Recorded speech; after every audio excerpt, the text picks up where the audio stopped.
Сәлем достар, каналыма қош келдіңіздер. Оқиғамды тыңдамас бұрын каналыма тіркеліп лайк басып пікір қалдырып кетіңіздер. Атамды аяп ауылға бардым. Енемнің қан қысымы мазалап ауылға бара алмайды. Күйеуім қалада жұмыс істейді. Ара-тұра ауылға әкесіне көмектесуге барып тұратын. Ал қара шаңырақ жалғыз қалған. Қой өрісте, сиыр сауылмаған, сүті жиі ашып, текке кетіп жатыр екен. 3 баламды әжесіне қалдырып, атама көмекке келдім. Ішімнен аз күнге ғана көмекші келгенше деп өзімді жұбаттым. Бірақ ол аз күннің артында қаншама тағдыр күтіп тұрғанын білмеппін. Таңнан тұрып атама шай құйып беремін. Ол кісі де жылы сөзін аямайды. Бір күні қолымнан ұстап, рахмет саған, жаным, мені ойлап, көңіліңді қалдырмай жүрсің деді. Мен оны әдеттегідей алғыс қой деп ойладым. Бірақ көзқарасы біртүрлі жылы, бірақ тереңірек, ішім дір ете қалды. Келесі күні тағы да сондай болды.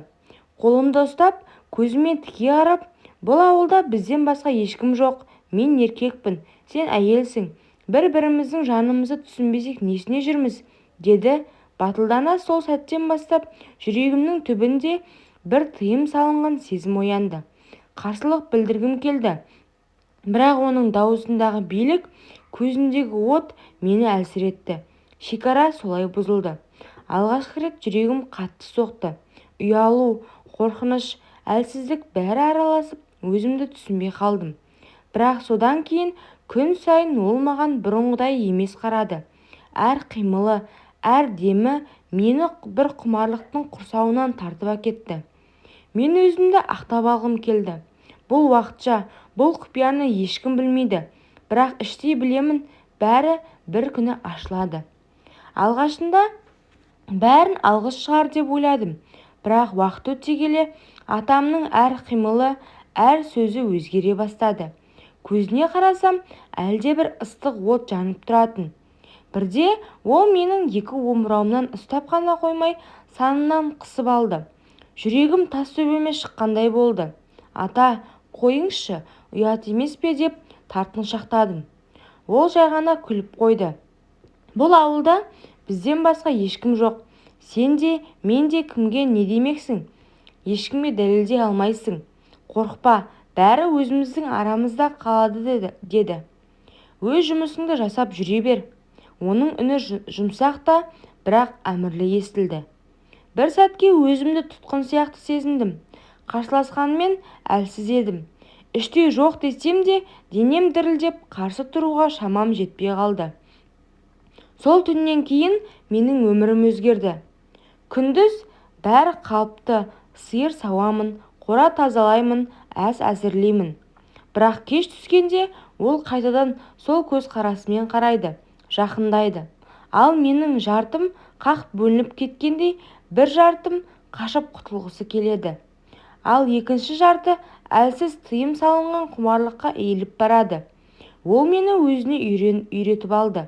Әрі қараған сайын денем қалтырайды. Ұятым мен аружданым қарсы шығады. Бірақ жүрегім басқа бір әлемге кіріп кеткендей еді. Мен білген жоқпын, бір күні осының бәрі әшкере болатын. Күндер сырғып өте берді. Ішімді ұят пен құмарлық, қорқыныш пен әлсіздік бір-бірімен араласып жатты. Бір күні күтпеген жерден күйеуім ауылға келді. Менің ішім бір түрлі мазасыз еді. Өйткені дәл сол күні де атам тағы да жақындап, қолымнан ұстап, ыстық иіскеп сөздер сыбырлап жүрген. Сол сәтте күйеуім көріп қалды. Бұл не масқара деп айқай салды. Дүнием төңкерілгендей болды. Сен менің әкемді азғырғансың, сенің арсыздығыңа жол болсын деп дүрсе қоя берді. Жүрегім қақ айырылды. Қанша айқайласам да, қанша шындығымды айтсам да, ол сенбеді. Жоқ, тыңдашы, бұл менің кінәм емес, мені деп жылап тұрдым. Бірақ сөзімнің бәрін жел ұшырып әкетті. Оның құшағында, оның құлағымда тек өз ойы ғана жетіп тұрды. Сол сәтте түсінгенім, атамның айтқаны рас екен. Ешкім сенбейді, ешкім дәлелдей алмайды. Күйеуімнің көзіне қарай алмай қалдым. Ол болса мені емес, әкесін қорғап, бақты. Мен амалсыз 3 баламды ертіп төркініме қайттым. Артымнан талай сөз ілесті. Әкесін азғырған келін қара бет. Әйел жүрегім қан жыласа да амалым жоқ еді. Күйеуім мені ақтап емес, әкесін аман қалудың жолын іздеді.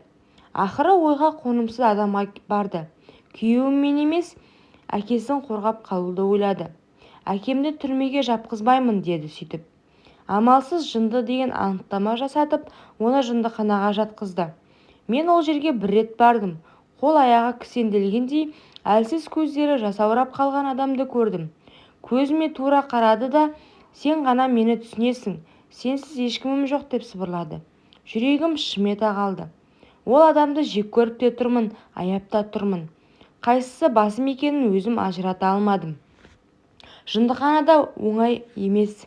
Бір кездері елдің сыйлы қариясы болған адамды тәрбиешілер бала сияқты күзетіп жүрді. Бірде ашуланып, айқайлап, бірде көз жасын көлдетіп отырады. Өз-өзінен күліп, кейде маған қарап, жаным деп сыбырлағандай болады. Қорқатынмын. Айлар өтті. Ол расымен жүйкесі сыр беріп, дертке шалдықты. Күн санап әлсіреді.